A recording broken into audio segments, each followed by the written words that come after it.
In the Yoruba mythology, Yemoja, the mother of waters, is both the Mercuryan ocean goddess and the river deity who feeds the land. She embodies motherhood, protection, and life itself, offering comfort to the lost and provision to the hungry. Her story stretches across continents, from the coasts of West Africa to the distant shores of the Americas. Many centuries ago, when Africa was thrown into turmoil by the transatlantic slave trade, Yemoja saw her children being torn from their homeland. They were shackled and forced onto slave ships, destined for a journey across the vast, terrifying Atlantic. His claims would kill the despair, unsure if they would survive the brutal voyage or see their homes ever again. But it is said that Yemoja, the Great Mother, did not abandon her people.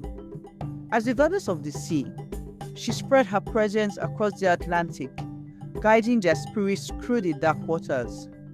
Truly working of the ways, she whispered words of comfort to the enslaved, songs of strength, of hope, and of endurance. Whenever the ocean grew too violent, as storms threatened to consume the ships, Yemoja calmed the seas, holding back the rage of the waters. For though the journey was cruel, she vowed that her children would survive and carry within the spirit of Africa. In every way that walked the ships, her presence reminded them, "You are not forgotten. You are my children, and I will always be with you." As the slaves reached distant lands, Brazil, Cuba, Haiti, and the United States, Yemoja's spirits followed them.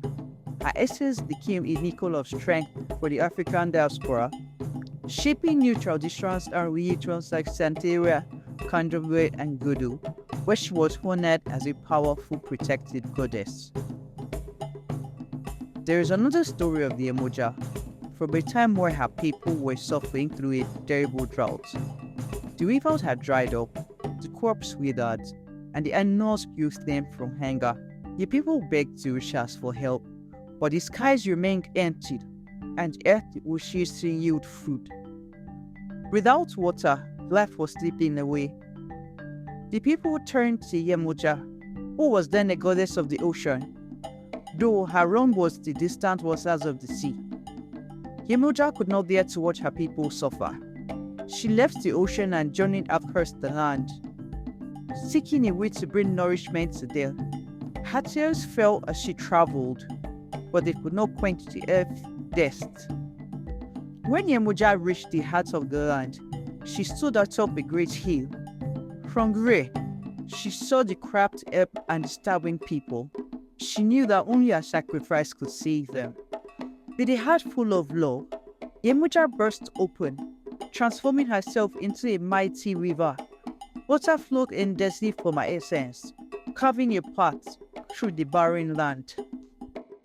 The people rejoiced as the river surged across the land, watering their crops and feeding their animals. The river that Yemoja became would never run dry, offering eternal nourishment to her children. Wherever the river flowed, life flowed. Plants blossomed, animals thrived, and people were fed. In her new form as a river goddess, Yemoja remained close to her people, always providing water, food, and comfort. Fishermen called to her for protection before setting out to sea. Mothers prayed to her for fertility and safe childbirth. And whenever the people felt lost or abandoned, they turned to the cool waters of Yemoja's river, knowing that she was always near.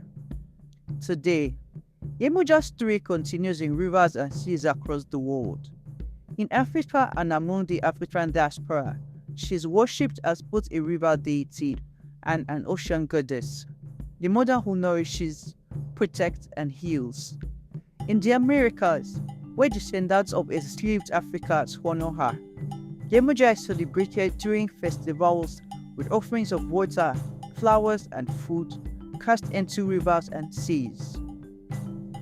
In every river, in every ocean, in every body of water like this life, Yemoja's spirit flows. She is the goddess of beginnings and endings, of journeys across seas, and nourishment of the land. She is the mother of all, and her waters never run dry. Thank you for listening.